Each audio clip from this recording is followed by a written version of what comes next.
متداولون، لا شيء يهز ثقة.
Please be seated. The event is about to begin. يرجى منكم التكرم بالجلوس. سيبدأ الحدث بعد قليل.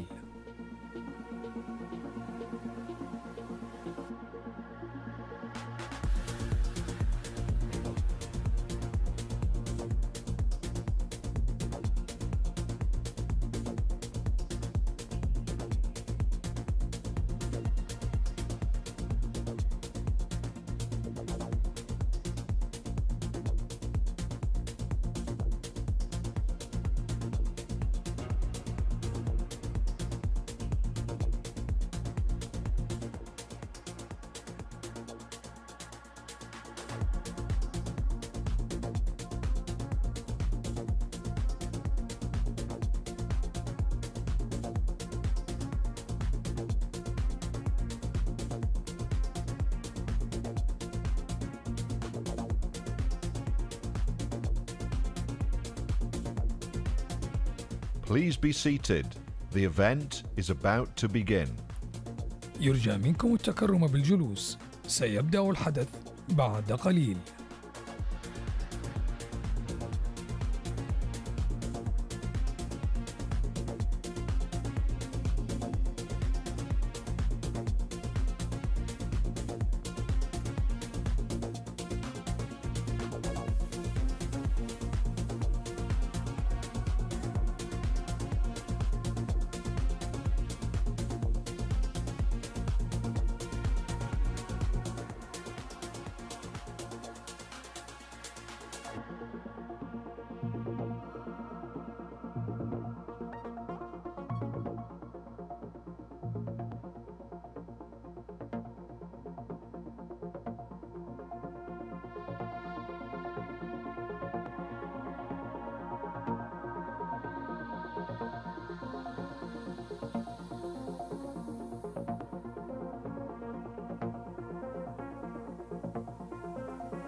Assalamu alaikum. Good afternoon, everyone.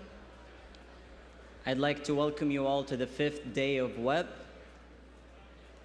Thanks to the KAUST community members who joined us today, and to everyone who is attending from outside KAUST. If I may speak to the WEP students, we have a performance today after the keynote, and I hate to be the bearer of this news, but the checkout will not be opening until after the performance, which is going to be at 7. Please enjoy the keynote and the performance today, and thank you.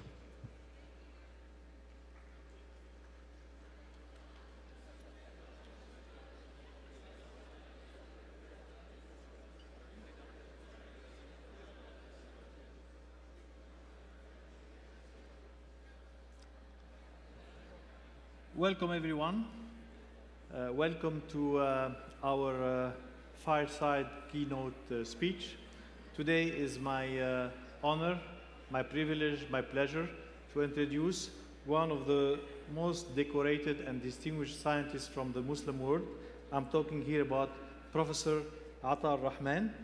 Let me give you a brief bio of Professor Atta-ur-Rahman, and then I will give the floor for his presentation. So Professor Atta-ur-Rahman obtained his PhD in organic chemistry from King's College, University of Cambridge in 1968.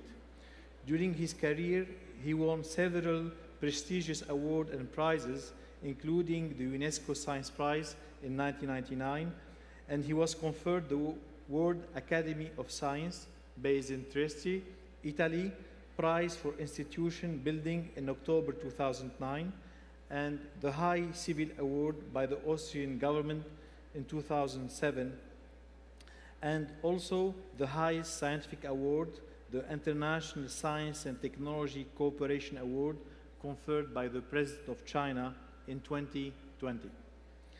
Professor Atta-ur-Rahman has been conferred several honorary doctorate degrees by many leading world universities, including Cambridge in '87, Coventry University in 2007, Bradford University in 2010, the Asian Institute of Technology in Thailand in 2011, and the University of Technology of Mara, Malaysia, also in 2011, and many other institutes. He's a fellow of many academies. In particular, he's a fellow of the Royal Society, London. In 2006, he was elected as a fellow of the Royal Society.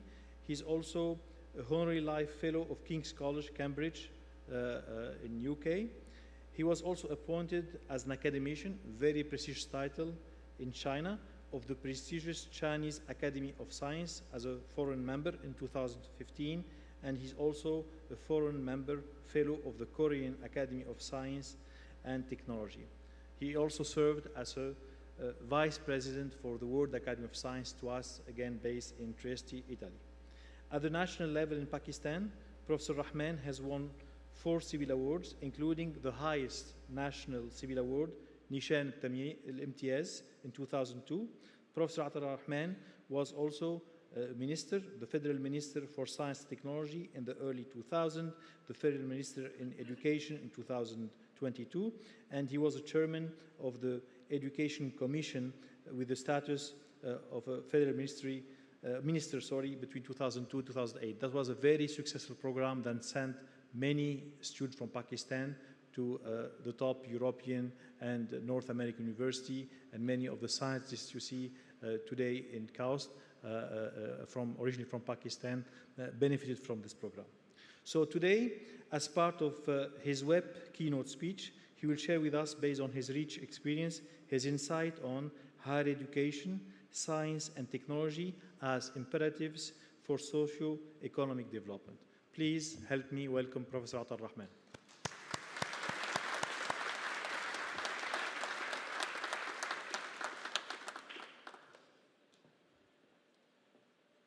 Bismillahirrahmanirrahim. Assalamu alaikum. A very good evening to everyone. It's really been a stunning experience coming here to KAUST and seeing the magnificent facilities that you have over here. So I'm really grateful for all the hospitality, and it's a pleasure to be here and talk to you a little bit about what we have been doing and the strange and wondrous things that have been happening in science. Well, we live in a world, ladies and gentlemen, where knowledge has become the key driver for socio-economic development. And countries that have realized that their real wealth lies in their children and are investing in science, technology, education, and innovation are the ones that are moving forward rapidly. So whether it's large countries like China or small countries like Singapore, the story is the same. A visionary leadership, and that's driving the economic development of the country through transitioning to a technology-driven knowledge economy. So you need to have the ecosystem. So you have to, the government policies and the institutions, the funding from the government, that's one part. Then you have to have the universities, the research centers, and the private and public sector institutions on the second part.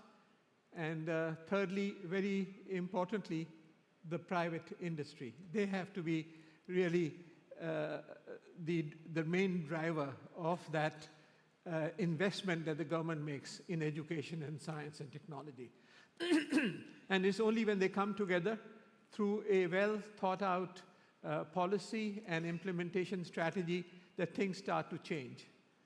This slide is a McKinsey Global slide taken from a McKinsey Global report, which predicted that there will be $100 trillion impact of some of the emerging technologies and the new technologies that are coming in, including artificial intelligence, the energy storage systems, the next generation genomics, and what have you. And this is already happening. I talked of China. Well, this slide, in one slide, shows you what really happened in China. The top is 1978. At the bottom is 2015, and it goes on, but it just gives you a reflection. China started sending 860 students in 1978, and that grew. The number last year was 600,000 students that China sent to the US, to Europe, and to other countries for postdoctoral, for PhD, for training.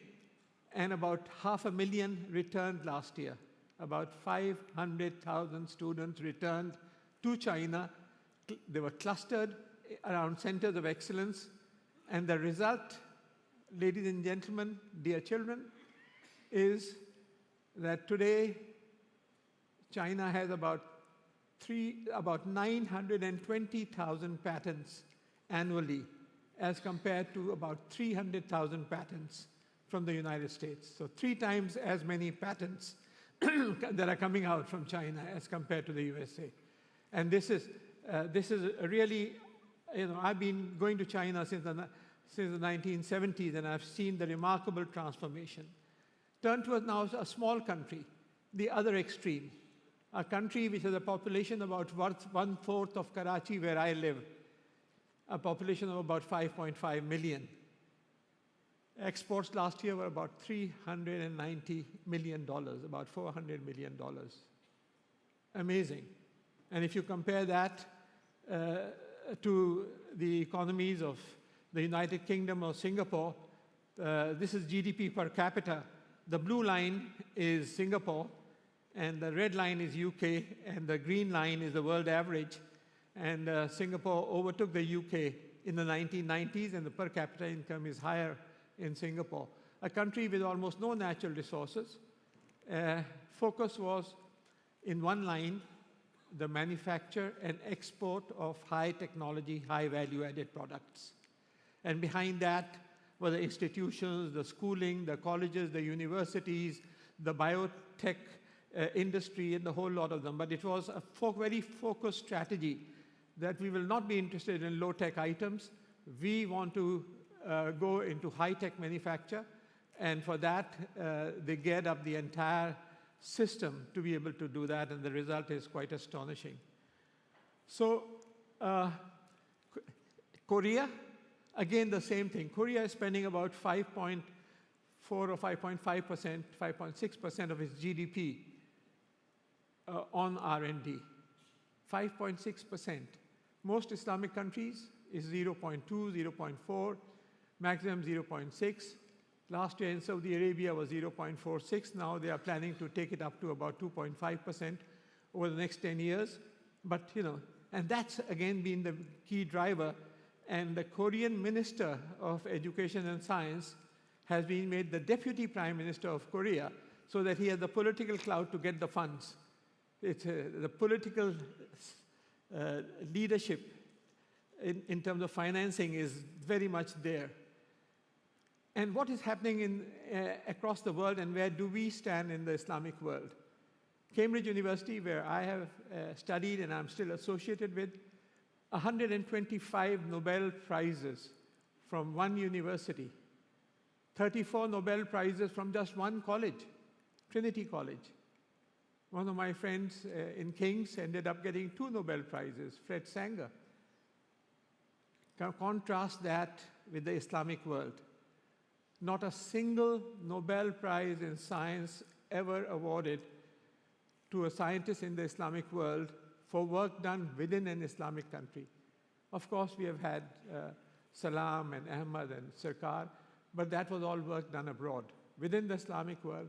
So it's time that we woke up from the darkness of ignorance and superstition and started unleashing the creative potential that we have in our children through education, through science, through technology, and through innovation, which is only possible through a visionary leadership, as happened through Deng in China, Lee Kuan Yew in Singapore, or General Park in Korea, and some other countries where it is happening right now.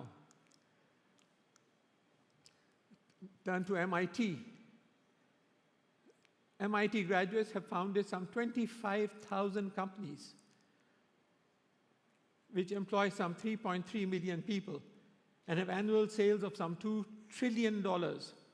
So if collectively, these companies would be equal to the 11th largest economy in the world. The impact of one institution, and we have seen Stanford and the Silicon Valley around it. So this is the way forward. You have to have a coherent national innovation policy and gear that around a few focused areas. Let me tell you a little bit about Pakistan, because I was the Minister for Science. I was also the Minister for Education and Higher Education, and during the 2000 to 2008 era. And when President Musharraf invited me, I was very reluctant to become a minister, because you have so many ministers coming and going. I was quite happy working in my lab in Karachi. I'm a professor of organic chemistry. I've had fun in doing science, and I wanted to continue that. So I asked President Musharraf, are you serious? And he was a bit surprised by that question, because normally people would be, accepting such positions gladly. And he said, of course I'm serious. Well, I said, I'm sorry, these are just words. I want to know how serious you are. And he said, well, how serious do you want me to be? And I was ready for that question. I had a little piece of paper, and I said, I want you, sir, to be this serious. And that had the financial figures that were there, that this is what I want you to do for higher education, this is what I want you to do for science. I couldn't talk about the lower level education, because that was not my mandate. So I joined the cabinet some 5 months late, because some negotiations went on. But to cut a long story short, a 6,000% increase in the development budget of science and technology, a 3,500% increase in the development budget of higher education, and that set the ball rolling. So and what happened is perhaps best reflected by one slide. This is SciMago, the international ranking agency, which published the rankings of Pakistan. At the bottom are the year 2000 rankings. At the top are the year 2023 rankings. So on the extreme right, economics, we were 96 in the world. Now we are number 17 in the world. Chemical engineering, from 63 in the world, we are 20 in the world. Biochemistry and microbiology, 62 in the world, now to 21 in the world. 59 to 23 in physics, 48 to 15 in agriculture, 54 to 26 overall. Something remarkable has happened. These are international rankings, and this trajectory keeps going up in spite of the ups and downs that we have had in the Higher Education Commission. And this is a comparison with India, our neighbors, where we, on the left, if you look at the year 2000, on the right is the year 2022. This is research publications per 10 million population. We were 44 to 172 from India. And then these policies that we brought in, this started changing, and now we are about the same as India, or slightly ahead according to the Web of Science, and about the same according to Scopus data.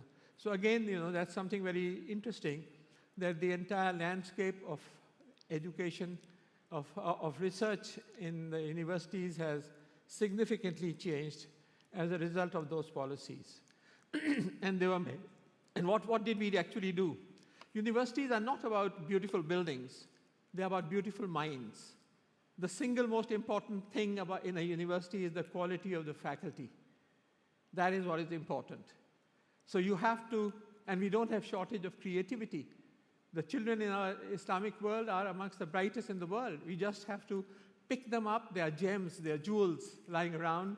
Pick them up, polish them, through a high-quality education at the lower level, quality level, the college level, and then at the university level, and then train them and attract them back. So we sent about 11,000 students. Each one we were spending about $300,000. So 11,000 students were sent to top universities after a very, very rigorous selection process, which I don't want to go into due to shortage of time. But that is part of the story. You have to attract them back. But who doesn't want to come back? Their parents are here, their brothers and sisters here, they all want to come back. But they must have an opportunity to contribute. So what did we do? We said a $100,000 research grant for which he or she could apply 1 year before returning. So even if they came back to a weak university, there would be significant startup funds, number one. Number two, we dramatically changed the salary structures in Pakistan. And the salary of a professor became 4 to 5 times the salary of a federal minister in the government. The salary of a professor became about 4 to 5 times the salary of a federal minister in the government. But paying weak people high salaries would be a waste of money. That would be, that would get you nowhere. So we had a very rigorous evaluation system so that you have to go through 6 international evaluations by international experts, and if you fail in any one of them, you're out. This is a new tenure track system. And in the research institutes such as mine, we have 8 international evaluations. So we gave the option to the faculty, if you want to get the previous salaries, fine, you continue. But if you want to come and if you are confident that you are good enough to pass international assessments, then you can opt for this. So a large number of people opted, and the largest number of publications in Pakistan have come out from about 35 or 40% of the total community of academicians who opted for this tenure track system.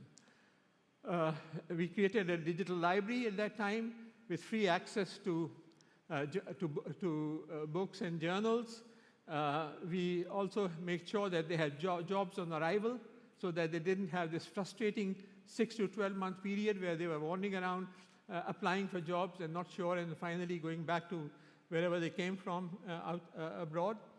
And a very interesting access to sophisticated instrumentation. This was a more difficult nut to crack. You can't have sophisticated instruments everywhere. They're too expensive and they're not easy to maintain. So we came out with a very novel scheme. You can send your samples to any institution of your choice in the country. The analysis will be done free of charge within 72 hours. And the payment for that, it will not be free. It will be free to you as a researcher, but the payment for that to the institution providing the analysis will be made by the Higher Education Commission. So the excuse that we can't do this because we don't have that evaporated, and this resulted in whatever graphs I told you that I've been talking about. We brought in the national IT policy, gave a 15-year tax holiday to the IT industry, and the same should be done for other high-tech industries. You have to incentivize them if you want the private sector to come in, and establish a number of engineering universities and departments within them. And Professor Michael Rohde, the chairman of the UN Commission on Science and Technology and Development, wrote in an article that there's no other country which has shown such spectacularly positive developments as have happened in Pakistan. And in 2016, Thomson Reuters published an article headed "Another Brick in the Wall," BRIC, Brazil, Russia, India, and China. And it said that Pakistan has emerged as the country with the highest percentage of highly cited papers as compared to the BRIC countries.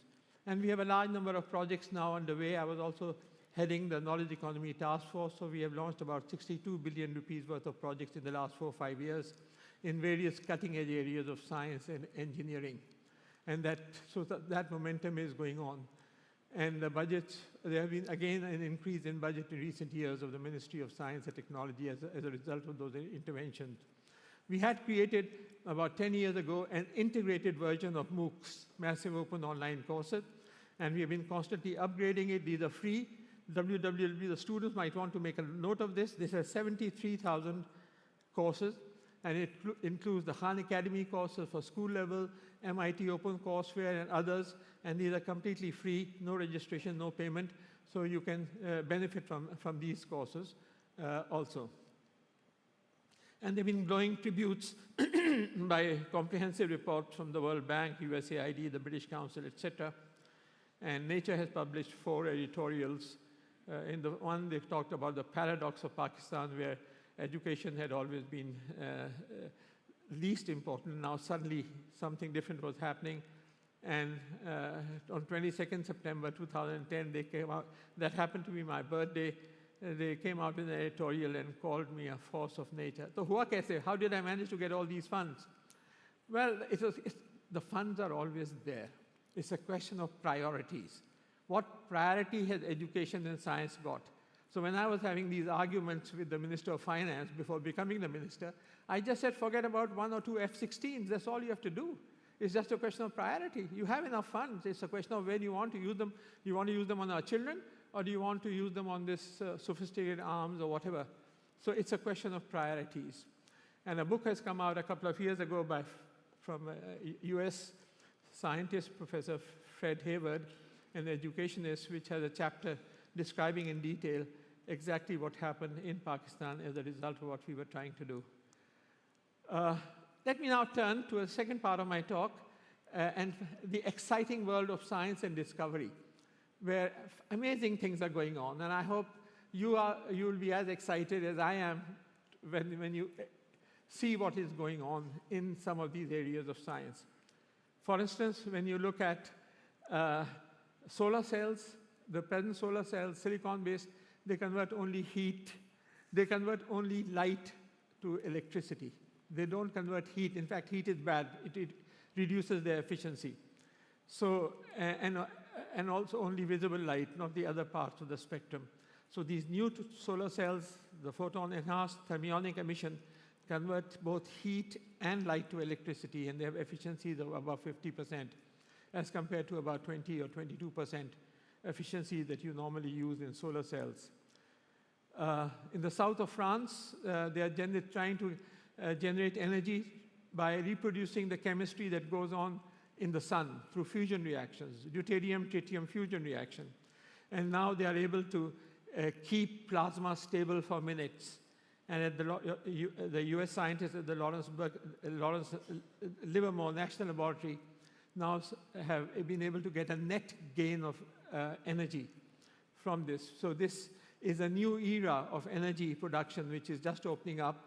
And in 5 years or 10 years' time, this may be the standard way of producing electricity.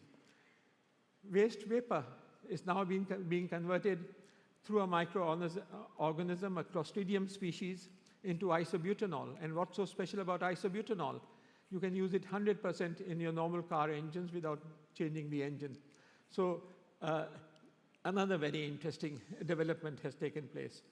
Turning to biotechnology, genomics is turning the whole field of biology upside down with the new editing technologies coming in. Golden rice, for instance, provitamin A is now available within modified rice, so that children who used to die because of vitamin A deficiencies, their lives are being saved.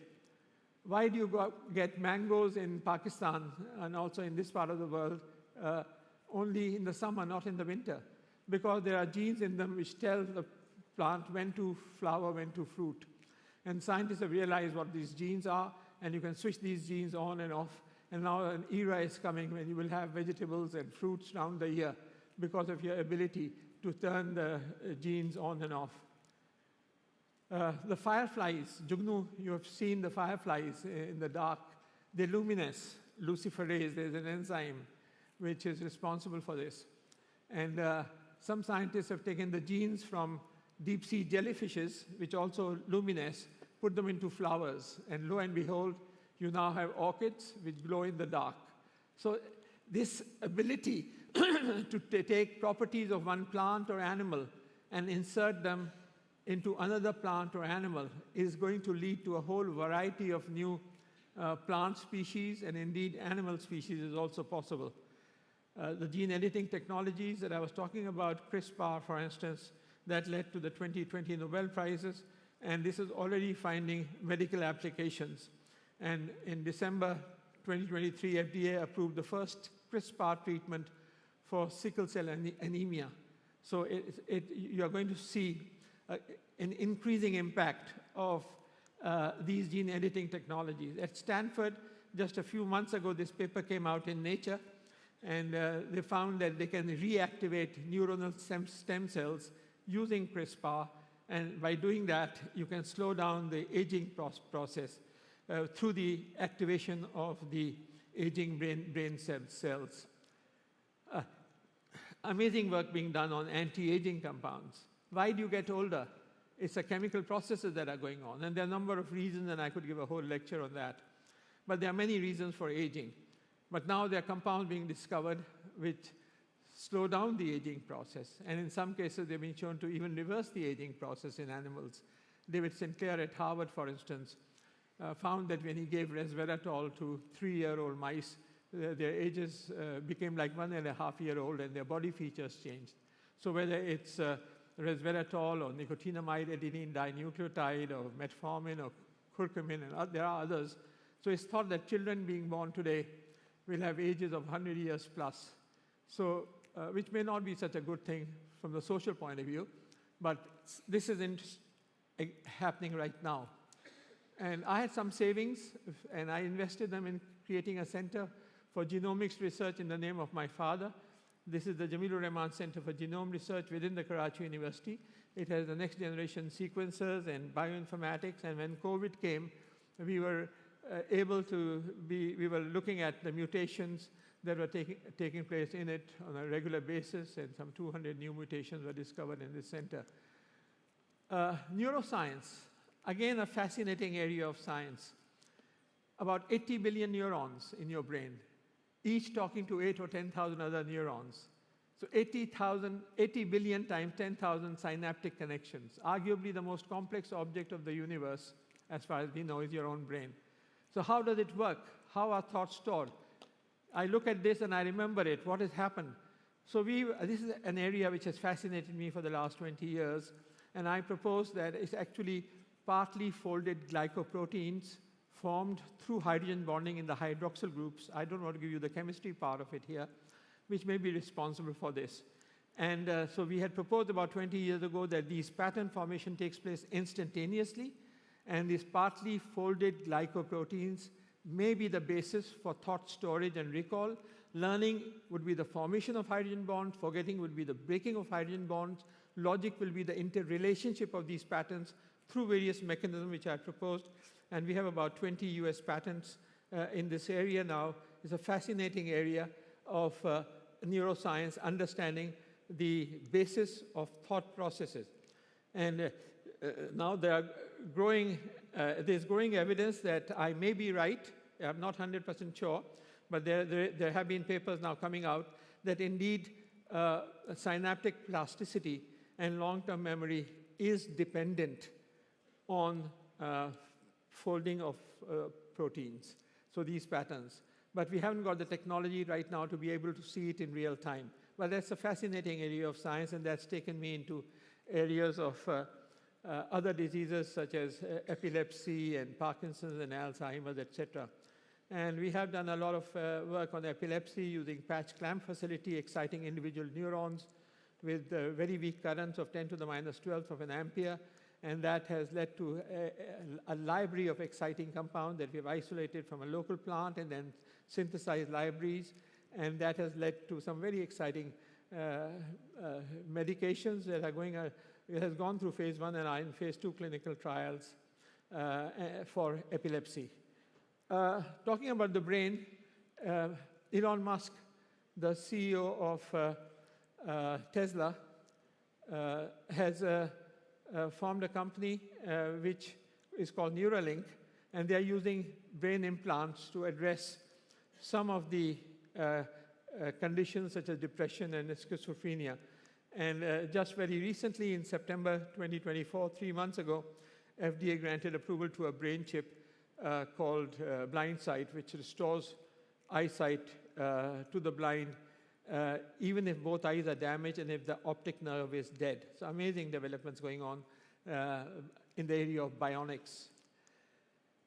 This lady, and this technology been around now for 10 years, she's blind, but she's got a little camera on her glasses, and she's got a lollipop-like device on in her hands with 400 sensors.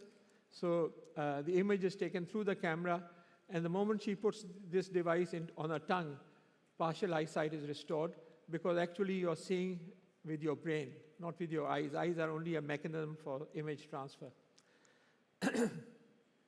IBM had come out again about a decade ago with this IBM using AI for IBM Law and IBM Medicine. IBM Watson Law and Medicine, they are offering medical and legal advices at a fraction of the cost what doctors will charge. We had recently Nobel Prize being given for development of AlphaFold 2, again the power of AI, AlphaFold 2 and AlphaFold 3. AlphaFold 3 just come out actually in May last year, and this can accurately predict the structure of proteins if you have the amino acid sequences. And this is going to now combine with quantum computing. You'll all be listening to some quantum music later on this evening, but when AI meets with quantum computing, then something amazing will happen. And for instance, Google announced the Willow chip, which would, it can solve in 5 minutes a problem which would take 100 billion years for the fastest supercomputer to solve. It can do it in 5 minutes. So this is opening up huge new vistas. Electronic textiles are coming in, so you don't have to buy a dress for your wife every day. Just ask her to push a button and the design will change. So go tonight, look at this, look for e-textiles and see what they cost. WEP textiles, your wife goes to a dinner wearing a maroon dress and comes back wearing a green dress because the color slowly changes over the next 2 or 3 hours. Amazing science. And to the students here, I'm saying you should be excited by what I'm talking about, because this is a strange and very wondrous world where truth is stranger than fiction. Material science, amazing. I don't have too much time to talk about it, the whole field of nanotechnology, but metamaterials that have the ability to bend light. So if I was to cover you with a cloak made of metamaterials, you'll become invisible. Harry Potter's disappearing cloak is today a reality. 3D printed jet engines are being made. Human kidneys, living human kidneys, parts of kidneys being made through 3D printing. And I've been involved in setting up entrepreneurial universities in Pakistan. The Pakistan Austrian Fachhochschule is one. But I'd like to miss all that and go to the last slide. And that is about, as you look across space, you're looking across time also. Light is only just reaching us. And I talked about the fusion reactions. So what is happening in fusion reactions? What is happening in the sun? Hydrogen is fusing to give you helium, and the huge amount of light and energy that is coming out, that's what's giving you the light energy here. In the bigger stars, you have the birth of the bigger elements. So hydrogen, helium, lithium, beryllium, boron, carbon, nitrogen, oxygen, phosphorus, tungsten, iron.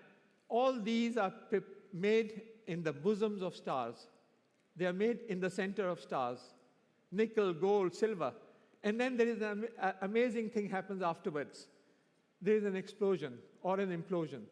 And all this material that Allah subhanahu wa ta'ala has made in these stars is scattered across space.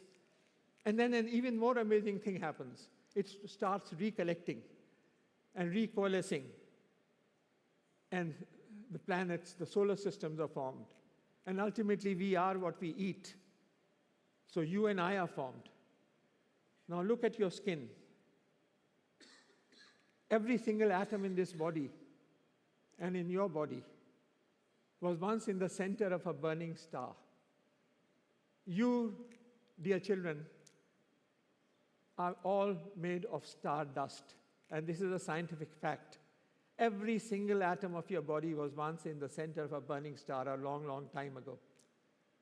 Now shine and illuminate the world with knowledge, because that is the future. And you should get degrees, not to get jobs. You should study because you're fascinated by what's happening in the world around you, like I've been fascinated. I'm now 83 years old, but I continue to work every day, not because I have to, but because I enjoy it. It should be a passion, a lifelong passion, to keep on studying and then doing whatever you can for spreading the light of knowledge. So my time is now up. I just want to thank everybody for inviting me here. I've taken you on a journey which started with what's happened in China and Singapore and some of these countries and the reason responsible. Then I took you to Pakistan and showed you how the transformation of Pakistan's higher education sector has come up. And then I took you to this strange and wondrous and serendipitous world of science, where truth is stranger than fiction, and whether you look at energy or whether you look at neuroscience, every day brings 1,000 discoveries, and many of these are disrupting our lives in a multitude of manners. Thank you.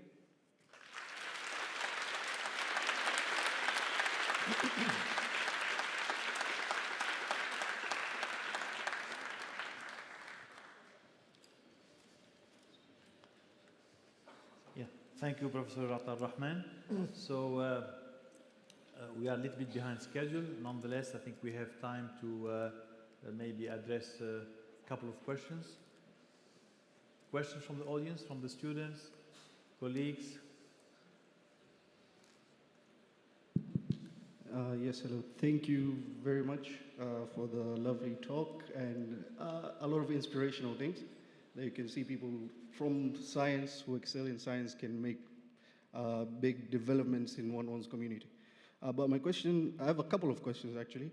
One of them is in maybe an advice or tip for students or people who want to make similar changes as you in your community, in your country. Do you have, firstly, a roadmap or a book of how you've been able to implement everything you have? And secondly, we hear a lot about, at least I have heard, people within science who try and focus and go into politics in order to make these changes. What is your opinion on the fact that we should not let or wait for politicians to put someone as brilliant as yourself into power, or should we take that endeavor on ourselves to go into politics and make these changes? So those are my two questions. Thank you. Yes, thank you. Well, firstly, as far as the roadmap is concerned, I have written a brief document about the key factors which we all have to put together in order to transition to a knowledge-based economy. So I'll be happy to share it with whoever, so you can contact the persons responsible and you can see that. I was also involved in preparing a roadmap for Pakistan, which is a 330-page document, which is sector-wise, which is much more detailed, what is to be done, who's going to do it, what time frame, what cost, what impact on the national economy. That's a very detailed document, and that was approved by our cabinet. So, but that is unfortunately confidential, I can't share it, but that is available with the government.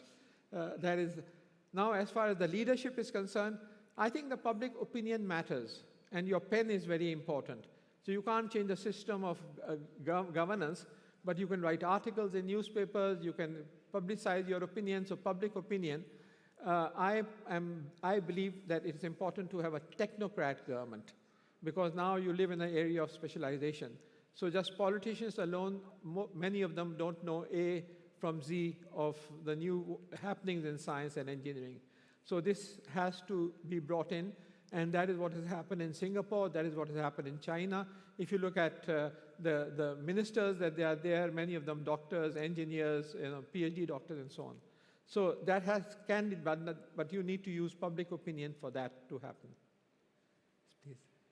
Thank you so much for such an inspiring talk. It's really amazing how you cover different areas and everything for us. Just a simple question. What's been your motivation through the years? Because if you're someone who has so many ideas, there are a lot of distractions around it. How you kept motivated towards your goal, and how you advise us to do that? Well, actually, I've been fascinated by nature. Right when I was 7, 8, 9 years old, I used to search out books on astronomy and look at what's going on, what is the universe like, and so on. And I always used to question, why is this rose pink? What gives it its color? What gives it its fragrance? And so on. So I had a questioning mind. And I encourage all the parents to ensure that their children should be encouraged to ask questions, however stupid they might seem at first sight. You must question everything, even whatever is written in the books or in journals may be wrong. So you have to question everything, and you have to then gradually develop the passion for learning, and then this becomes, you get infected, the virus of education. And that is a lifelong virus, and what a wonderful virus it is, I can tell you. I've always enjoyed living with this particular virus. So just one small thing, being a feminine and coming from a culture and background where you were stopped to ask questions. So as a mother of girls, what would you advise me to empower them from young age to go into the field of science and everything else in life, and how to achieve what they should? No, I wouldn't advise you to try and persuade them to go into science. Each child has its own inclinations. One child may be inclined to music, another may want to become a journalist. You have to see what their talents are, and then try to discern what their talents, and then pursue their own. They should encourage them to pursue their interests rather than taking them into a particular field. There are gems around us. We just have to find where those talents are. So we have to be very flexible and understanding. Thank you so much. Thank you. Any other question? Yes, please. Thank you. My question is, like, I think if I'm not wrong, all the Pakistanis here is directly the impact that you started, and then now we are here. Directly or indirectly, this is your contribution to us and to our country. Thanks for that. My question is that, as you say that the virus of education, you already started, but how to keep it replicating in Pakistan? Like, we are seeing that some of these things, and especially for KAUST or for Saudi Arabia, because they start the same level of replication. It's replicating very quickly. But how to keep it replicating? Because it's a very big demand, and it's demanding. So how to keep it going? Yeah, what I have tried to do, you see, I left the government in 2008. I've not been involved in any government position since the last 16 years or 17 years now. But I've continued to pursue my ambitions, and the result is that about 6-7 years ago, I managed to convince the government at the time to establish a beautiful foreign engineering university. I showed a slide of that, the Pakistan-Austrian Fachhochschule in Haripur Hazara, which has 13 foreign universities which will be eventually giving dual degrees. There are 4 from Austria, 1 from Germany, 1 from UK, and so on. We have started, in the last 6-7 years, I've been able to set up 2 centers for AI, focused in health and agriculture and so on, and a network of AI centers is now in the process of being set up. I also showed a slide, just a glimpse of it, about 62 billion rupees. That's a huge amount of money of projects which are currently underway in the last 6 or 7 years, of which 13 billion is just for scholarships. Because the key is preparing the quality manpower, and that has the impact world over. So you're having an impact in KAUST through you and your colleagues. It's surely having an impact in Pakistan. But the key, so it's not just buildings alone don't do anything. It's the manpower and providing them an ecosystem environment where they can contribute. Thank you. Thank you. So Yes. the answer is keep trying. All of us, each one of us. So you're saying, how do we do it? You can do it. You just have to keep trying. Okay. Assalamu alaikum. Thank you, Professor Atta-ur-Rahman, for this insightful talk. I have a curious question.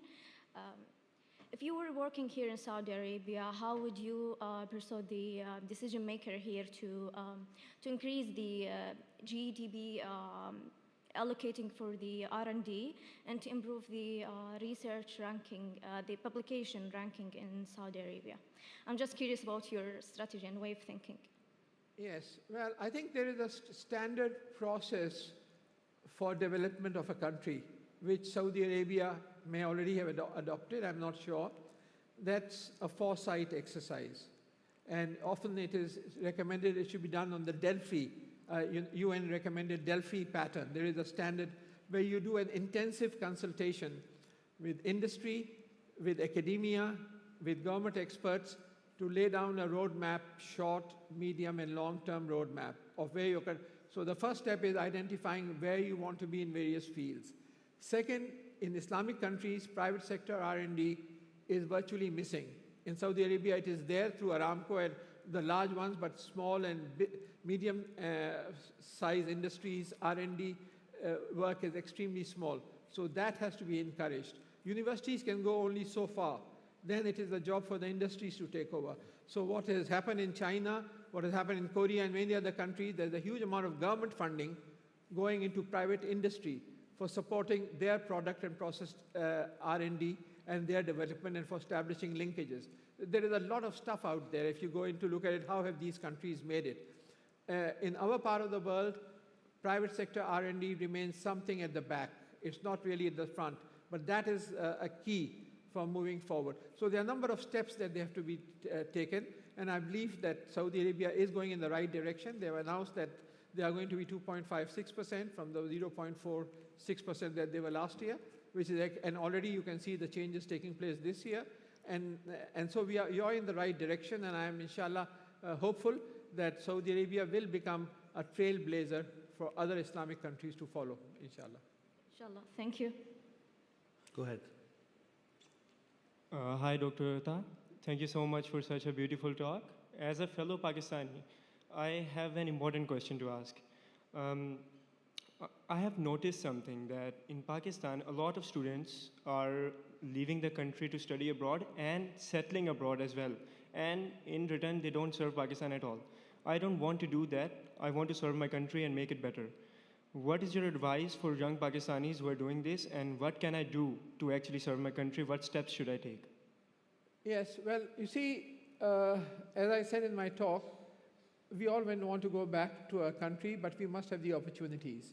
The opportunities that I had created back 20 years ago, they have somewhat diminished because the cost of living has gone up, the salaries are not as much as they used to be in comparison, and so that has had to be sustained. That has not been sustained, unfortunately. So there are things, but on the other hand, we have now some institutions which are genuine centers of excellence, where you can do work and get a good salary and do work of a high class. So you have to see where these pockets of excellence are, and there are many in Pakistan in different fields, and if you have the appropriate qualifications, you can go and apply to them and get back. But you see, it's not a bad thing for people to go abroad to get educated. But the thing is, can we attract them back? And that has to be through a package of incentives like the ones that I brought in. They have to be constantly revised because you are our real wealth. It's not the politicians, it's not the others, it is bright young men and women who have been trained and who can really change the landscape of our country. Thank you. Thank you. So actually, okay, this is the last question, okay? Yeah, thank you very much. My name is Aftab Sikandar, and I'm also from Pakistan. First of all, I would like to thank you very much for such an inspirational talk. My question is, since the advent of artificial intelligence and the latest technologies we have in every domain, how to cope up with all these technologies? Since every now and then, like every week or every month, the new things are coming. How to cope up with all these and how to use them effectively? Since like you are using one technology and within months a new thing is coming up. So that is my question, if you can answer that thing. Yeah, well, firstly we have to remember that technology is double-edged. It's like a knife. A knife can be used to cut an apple or a throat. It depends on how you use that knife. And so the society has to evolve to be able to absorb these technologies and use them for the benefit of mankind. In genomics, for instance, there are very strong controls which prevent certain kinds of research being done just to prevent the negative uses of gene editing technologies, etc. The same must be imposed in AI and in other technologies. There have to be strong regulatory bodies, both at the national level and an international watchdogs, which make sure that these technologies are not going to be used for negative purposes, which they can well be. So this is going to keep on happening, but at the same time, the regulatory systems must be robust, strong enough, and versatile to keep up with the challenges that these technologies are going to pose. Thank you. Thank you very much. So actually, before concluding, I would like to ask a question. WEP is an activity we have at KAUST since 2010, inviting students, mainly actually fresh students who just joined KAUST basically a few months ago. So I would like you to address the students and give them your advice. How can they succeed in their career? How can they achieve excellence in research at the international level? Yeah, as I was saying, that the mysteries that surround you, space, let me give you an example. You would think it's an empty vacuum. You would be wrong. 95% of the mass of the universe is within dark matter and dark energy. Gravity, what is gravity? Are there gravitons? What is gravity made of? We don't know. We are going to have quantum music. What is the basis of quantum computing? How can two particles which are millions of miles apart interact instantaneously, which even Einstein called spooky intervention at a distance. He even didn't understand it, and we don't understand it now, although many applications are coming in. So you're living in a wonderful, mysterious world, and the mysteries are waiting to be solved. So my advice to the students will be, just go deep into some of these areas, whether it's neuroscience or genomics, read widely and enjoy it, and then go into research. And ultimately, it's a lot of hard work there. It's of course enjoyable, the ideas, but you have to work hard, you have to be persistent, and then magic starts happening. Thank you. Thank you very much.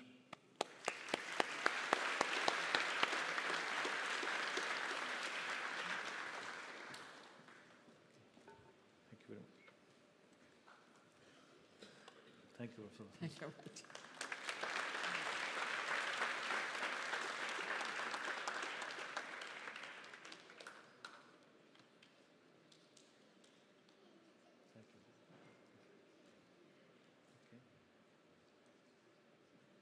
Okay, hi everyone. The fascinating talk by Dr. Atta. You know, I'm as excited as I think all the students here. The reason I'm here is just because I want to thank some special people.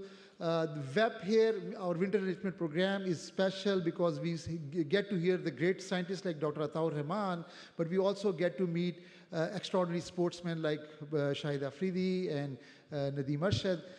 This program, this part of the program, there were 3 people from Pakistan, brilliantly organized by Safiya Agha and Tariq. And these guys have invited not only Dr. Atta-ur-Rahman, but I would request Nadeem Arshad to please stand up and wave the students. Guys, if you have followed Paris Olympics, this is the guy who won the gold medal in javelin. Big round of applause. And Nadeem, you can come to the stage. We'll have a group photo. Can you please come to the stage? The next person who is there is a star all-rounder. I've been introducing him as the Cristiano Ronaldo of cricket, Shahid Afridi. He's the ex-Pakistan cricket team captain, world record holder. Afridi, can you also please come to the stage? We'll have a group photo. And Donnell is here, our ex-vice president for research, but now the president of education in NEOM. Our web chair, Michael Berman, and our vice president for education, Omar. Please, kindly, can you come to the stage? We'll have a quick photo. While they're coming on the stage, I do want to mention Abdul Aziz's team has done a great job, and also want to thank Tariq Saga, who's the Saudi Cricket Federation's chair, who has come all the way from Riyadh. Please round of applause for them. Sikandar Iqbal Saab, who's also the general manager of Saudi Cricket. We have Suhail Bhatt Saab, Abdul Rauf Khan from Tamimi Global Tamimi, who are the general manager and the operations manager for that. They've been a big support and sponsors for this event. Thank you so much. Salman Bhatt Saab, the coach, Olympic coach for Arshad Nadeem, is also here for us. We are so thankful to all of you for coming here and blessing us with this.